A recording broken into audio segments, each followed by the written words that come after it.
tu baseresti una rivolta popolare, e che non glielo puoi dire al popolo, il popolo deve restare nella non tu rimarrai conoscenza, sempre una nell'ignoranza. vox clamantis nel deserto finché lo dice l'Italia. Bisogna partire dalle realtà locali che sono in grado di cambiare. Se noi facciamo l'autodeterminazione del Veneto e probabilmente anche di tutte le altre comunità italiane e delle altre comunità europee, perché quello che subiamo noi e quello che stanno subendo anche i catalani, no? La minaccia del governo di Madrid, se la Catalogna adesso con il nuovo corso politico di Puigdemont che ha sostituito Mas si vorrà autodeterminare. Il problema è che il mio amico Cesaro dice come sempre cose giuste, corrette, ma è il punto di partenza che è sbagliato, Cesare. Bisogna che anche tu ti batta per l'autodeterminazione del Veneto, che poi l'indipendenza del Veneto o del Triveneto, che poi diventerà una realtà sicuramente omogenea, capace di competere adeguatamente su ogni scenario, protagonista in Europa innanzitutto, perché altrimenti non contiamo nulla,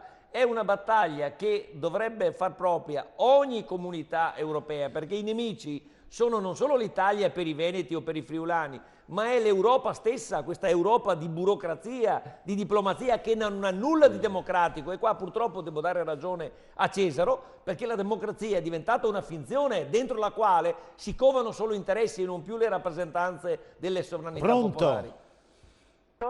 Chi è?